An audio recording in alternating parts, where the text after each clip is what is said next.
Hello friends, सभी को good evening. कैसे हो? आई होप कि आप लोग अच्छे ही होंगे। सो फ्रेंड्स, आज की इस क्लास में हम लोग सॉल्व करेंगे कला वर्ग का प्रैक्टिस सेट। पूरे 25 प्रश्नों को हम लोग इस वीडियो में सॉल्व करेंगे और ये कला वर्ग की 13वीं क्लास है। अगर आप लोग पिछली क्लासेस को नहीं देखें तो आप लोग प्ले लिस्ट में जाके देख सकते हैं। प्ले लिस्ट में आपको हिंदी, जीके, कला वर्ग की एंड करंट अफेयर की क्लासेस मिल जाएंगे। तो चलिए इस क्लास को स्टार्ट करते हैं। 25 में से कम आपको 12 प्लस क्वेश्चंस करेक्ट करना है।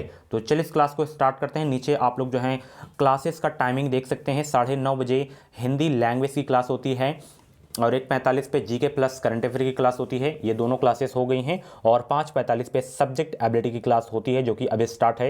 ये क्रैश कोर्स के लिए हमारा व्हाट्सएप नंबर है 7905632533 पे आप लोग कांटेक्ट कर सकते हैं। कुछ प्रॉब्लम्स आ रही है तो क्रैश कोर्स परचेज करने में। यहाँ पे देख सकते हैं ये हमारा क्रैश कोर्स है। इसमें आपको जो है सभी विषयों के महत्वपूर्ण प्रश्न एंड 10 वर्षों के हल प्रश्न पत्र आपको देखने को मिलेंगे। यह क्रैश कोर्स सभी वर्गों के लिए है। बीएड प्रवेश परीक्षा का निचोड़ नोट्स है। इसमें आपको टॉपिक वाइज 5000 से ज़्यादा आपको ऑब्जेक्टिव क्वेश्चन देखने को मिलेंगे। तो चलिए इस क्लास को स्टार्ट करते हैं। नीचे लिंक दे दिया हूँ वीडियो के, तो आप लोग इसे परचेज कर सकते हैं। बेहतरीन तैयारी आप लोग कर सकते हैं। आज की क्लास का सबसे पहला क्वेश्चन है कि भारत के संविधान का भाग 4 किसके बारे में बताता है? स्टार लगा लीजिएगा इस क्वेश्चन में, बहुत इंपॉर्टेंट क्वेश्चन है।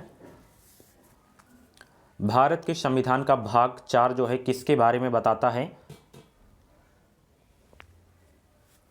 तो ये बताता है राज्य नीति के निदेशक सिद्धांत के बारे में। ऑप्शन इसका जो है बी वाला बिल्कुल करेक्ट हो जाएगा।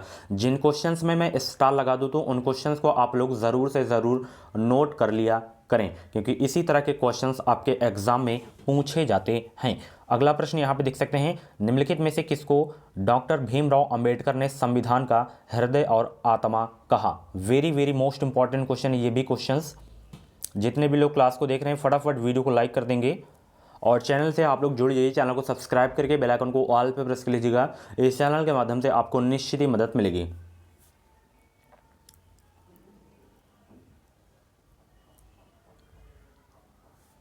सभी लोग बताएंगे किसको डॉक्टर भीमराव अंबेडकर ने संविधान का हृदय और आत्मा कहा है? आंसर सोचने का अगर आपको ज़्यादा समय चाहिए तो आप लोग जो है वीडियो को रोक भी सकते हैं।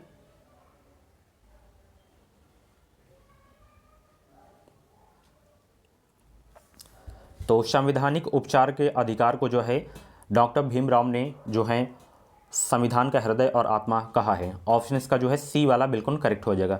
चलिए अगला प्रश्न देखते हैं।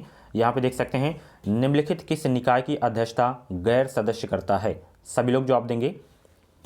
किस निकाय की अध्यक्षता जो है गैर सदस्य करता है? लोकसभा की या राज्यसभा की या विभिन्न राज्यों की विधानसभाएं की या विभिन्न राज्यों की विधान परिषद की? तो राज्यसभा की अध्यक्षता जो है गैर सदस्य करता है। ऑप्शन इसका बी वाला बिल्कुल करेक्ट हो जाएगा। अगला प्रश्न देखिए, भारत के संविधान के अनुसार जो संवैधानिक अधिकार है मूलभूत अधिकार नहीं है, कौन सा? धार्मिक स्वतंत्रता का अधिकार, सांस्कृतिक और शैक्षिक अधिकार, शोषण के विरुद्ध अधिकार, संपत्ति का अधिकार। भारत के संविधान के अनुसार जो संवैधानिक अधिकार है मूलभूत अधिकार नहीं है, तो वो आपका नहीं है संपत्ति का अधिकार। ऑप्शन इसका जो है डी वाला बिल्कुल करेक्ट हो जाएगा। अगला प्रश्न आपकी स्क्रीन पे आ गया है, दक्षिण अफ्रीका से लौटने पर गांधी जी ने प्रथम सत्याग्रह कहाँ में चलाया था? मोस्ट इंपॉर्टेंट क्वेश्चन आपके एग्जाम के लिए। चौरी चौरा या दांडी या चंपारण या बारदौली? सभी लोग इस क्वेश्चन का जवाब देंगे। तो दक्षिण अफ्रीका से लौटने पर गांधी जी ने प्रथम सत्याग्रह चंपारण में चलाया था 1916 में, और 1915 में ये जो है दक्षिण अफ्रीका से लौटे थे भारत। तो ऑप्शन इसका जो है सी वाला बिल्कुल करेक्ट हो जाएगा। इंपॉर्टेंट क्वेश्चन है आपके एग्जाम के लिए। अगला प्रश्न, भारत के निम्नलिखित किस राज्य में महिला साक्षरता का प्रतिशत सर्वोच्च है? केरल, कर्नाटक, तमिलनाडु, गुजरात? किस राज्य में महिला साक्षरता का प्रतिशत जो है सर्वोच्च है?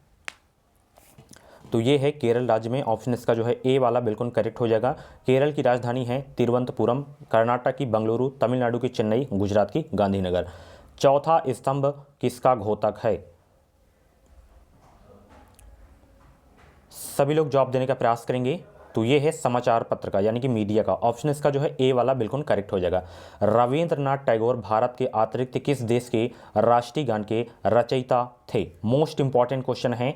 रविंद्रनाथ टैगोर भारत के अतिरिक्त किस देश के राष्ट्रीय गान के रचयिता थे? नेपाल या कनाडा या बांग्लादेश या श्रीलंका? सभी लोग जवाब देने का प्रयास करेंगे।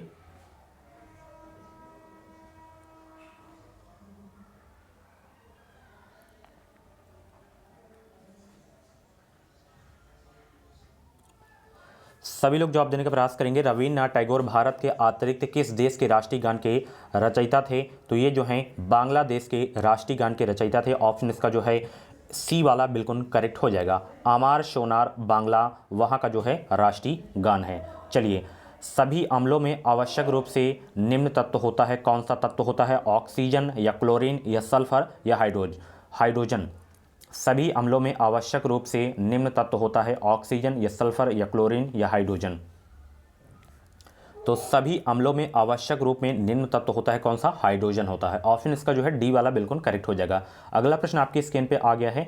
जेसी ओवंस पुरस्कार किस क्षेत्र में प्रदान किया जाता है? जेसी ओवंस पुरस्कार जो है किस क्षेत्र में प्रदान किया जाता है? फिल्म के क्षेत्र में या खेल के क्षेत्र में या कृषि के क्षेत्र में या साहित्य के क्षेत्र में? सभी लोग जवाब देने का प्रयास करेंगे। जेसी ओवंस पुरस्कार जो है किस क्षेत्र में प्रदान किया जाता है? बहुत ही अच्छा प्रश्न है, इंपॉर्टेंट क्वेश्चन है। तो ये जो है फिल्म के क्षेत्र में प्रदान किया जाता है। ऑप्शन इसका ए वाला बिल्कुल करेक्ट हो जाएगा। इंपॉर्टेंट क्वेश्चन है आपके एग्जाम के लिए। चलिए अगला प्रश्न देखते हैं। देखिए यहाँ पे एक कन्फ्यूज़न आपका जो है हो सकता है। जैसे यहाँ पे जेसी ओवंस पुरस्कार लिखा हुआ है, तो केवल अगर जेसी पुरस्कार पूछे तो फिल्म के क्षेत्र में, अगर जेसी ओवंस पुरस्कार पूछे तो खेल के क्षेत्र में आपको याद रखना है स्पोर्ट।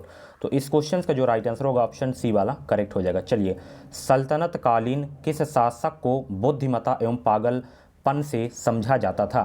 फिरोज तुगलक को या अलाउद्दीन खिलजी को या इल्तुतमिश को या मोहम्मद बिन तुगलक को? 61 का जवाब देंगे। तो मोहम्मद बिन तुगलक को जो है बुद्धिमत्ता एवं पागलपन से समझा जाता था। ऑप्शन इसका जो है डी वाला बिल्कुल करेक्ट हो जाएगा। आज की क्लास में जो है मॉर्निंग की जीके वाली क्लास में जो है चंद्रग्रहण के बारे में बताया था, तो आज सूर्य ग्रहण के बारे में क्वेश्चंस आ गया है। बताइए सूर्य ग्रहण कब होता है? तो चंद्रमा जो है सूर्य और पृथ्वी के बीच आ जाता है, तभी जो है आपका सूर्य ग्रहण होता है। ऑप्शन इसका जो है ए वाला बिल्कुल करेक्ट हो जाएगा। अगला प्रश्न आपकी स्क्रीन पे आ गया है। मगध साम्राज्य का निम्नलिखित शासकों का सही कालानुक्रम क्या है? सभी लोग 63 का जवाब देने का प्रयास करेंगे। मगध साम्राज्य का निम्नलिखित शासकों का सही कालानुक्रम क्या है? तो सबसे पहले उदयन होंगे, उसके बाद शिशुनाग होंगे, उसके बाद कालाशोक होंगे, उसके बाद घनानंद। या ऑप्शन सी वाला बिल्कुल करेक्ट हो जाएगा। चलिए अगला प्रश्न। पुराने तैल चित्रों के रंगों को फिर से उभारने के लिए निम्नलिखित में से किसका प्रयोग किया जाता है? सल्फ्यूरिक अम्ल का, हाइड्रोजन पेरोक्साइड का, भारी जल का, सिरके का अम्ल का? तो पुराने तैल चित्रों के रंगों को फिर से उभारने के निम्नलिखित में से किसका प्रयोग किया जाता है? हाइड्रोजन पेरोक्साइड का प्रयोग किया जाता है। ऑप्शन इसका बी वाला बिल्कुल करेक्ट हो जाएगा। अगला प्रश्न यहाँ पे देख सकते हैं। पृथ्वी पर किसी बिंदु का अक्षांश किस दूरी के रूप में मापा जाता है? 65 का जवाब देंगे। तो पृथ्वी पर किसी बिंदु का अक्षांश किस दूरी के रूप में मापा जाता है? ये मापा जाता है भूमध्य रेखा से बने कोण पर। ऑप्शन इसका बी वाला बिल्कुल करेक्ट हो जाएगा। अगला प्रश्न आपकी स्क्रीन पे आ गया है। श्रीरंगपट्टनम की संधि किनके बीच हुई थी? सभी लोग जवाब देंगे। श्रीरंगपट्टनम की संधि जो है किनके बीच हुई थी? ये हुई थी टीपू सुल्तान और कॉर्नवालिस के बीच हुई थी श्रीरंगपट्टनम की संधि। ऑप्शन इसका सी वाला बिल्कुल करेक्ट हो जाएगा। चलिए, पुष्प सज्जा की जापानी कला को क्या कहते हैं? पुष्प सज्जा की जापानी कला को क्या कहते हैं? पुष्प सज्जा की जापानी कला को कहते हैं इकेबाना। क्या कहते हैं? इकेबाना। ऑप्शन इसका बी वाला बिल्कुल करेक्ट हो जाएगा। अगला प्रश्न आपकी स्क्रीन पे आ गया है। लोकटक शक्ति परियोजना निम्नलिखित में से किस राज्य में स्थित है? लोकटक शक्ति परियोजना निम्नलिखित में से किस राज्य में स्थित है? मणिपुर में। ऑप्शन इसका जो है डी वाला बिल्कुल करेक्ट हो जाएगा। अगला प्रश्न। पंडित मदन मोहन मालवीय ने बनारस हिंदू विश्वविद्यालय यानी कि BHU की स्थापना किस वर्ष की थी? बीएचयू की स्थापना किसने की थी, ये आपको याद रखना है, पंडित मदन मोहन मालवीय ने। कब किए थे, 1916 में। बहुत इंपॉर्टेंट क्वेश्चन है, ऑप्शन इसका बी वाला बिल्कुल करेक्ट हो जाएगा। अगला प्रश्न यहाँ पे देख सकते हैं, अरब यात्री सुलेमान ने किस भारतीय शासक की सैन्य शक्ति और राज्य में व्याप्त शांति और व्यवस्था की प्रशंसा की है, तो वो है मिहिर भोज। ऑप्शन इसका जो है डी वाला बिल्कुल करेक्ट हो जाएगा। चलिए, निम्नलिखित में से दिल्ली का कौन सा प्राचीन स्मारक विश्व धरोहर स्मारक नहीं है, तो जंतर मंतर आपका जो है विश्व धरोहर स्मारक नहीं है। ऑप्शन इसका जो है सी वाला बिल्कुल करेक्ट हो जाएगा। अगला प्रश्न आप देख सकते हैं, निम्न में से कौन सा संशोधन अधिनियम मिनी संविधान माना जाता है, 7वां संविधान संशोधन अधिनियम 1956, 24वां संविधान संशोधन अधिनियम 1971, 42वां 1976, 44वां 1948। तो निम्न में से कौन सा संशोधन अधिनियम मिनी संविधान माना जाता है, तो 42वां संविधान संशोधन अधिनियम 1976 जो है मिनी संविधान माना जाता है। ऑप्शन इसका सी वाला बिल्कुल करेक्ट हो जाएगा। अगला प्रश्न आपकी स्क्रीन पे आ गया है, सैंधव सभ्यता से संबंध किन स्थलों से चावल की खेती के प्रमाण मिले हैं,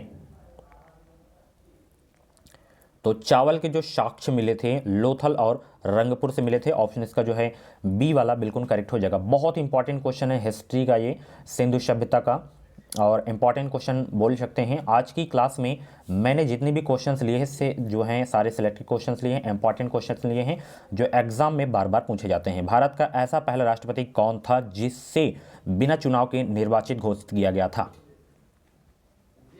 तो वो थे एन संजीव रेड्डी। ऑप्शन इसका जो है सी वाला बिल्कुल करेक्ट हो जाएगा। ये जो है निर्विरोध चुने जाने वाले राष्ट्रपति थे। अगला प्रश्न आप देख सकते हैं कि वारा हमिर क्या है, तो ये आपका जो है एक प्राचीन खगोलक है। ऑप्शन इसका डी वाला बिल्कुल करेक्ट हो जाएगा। और ये लास्ट क्लास का क्वेश्चन है, ये क्वेश्चन जो है कल की क्लास में होगा। ऐसी ही क्लासेस देखने के लिए आप लोग हमारे चैनल से जुड़े रहें, चैनल को सब्सक्राइब करके बेल आइकन को ऑल पे प्रेस कर लीजिएगा। इस चैनल के माध्यम से आपको निश्चित ही मदद मिलेगी। कुछ बीएड से संबंधित अगर डाउट हैं तो आप लोग कमेंट बॉक्स में अपना डाउट क्लियर कर सकते हैं। मिलते हैं अगली क्लास पे। इस वीडियो को लाइक और शेयर करना बिल्कुल भी मत भूलिएगा। Thank you.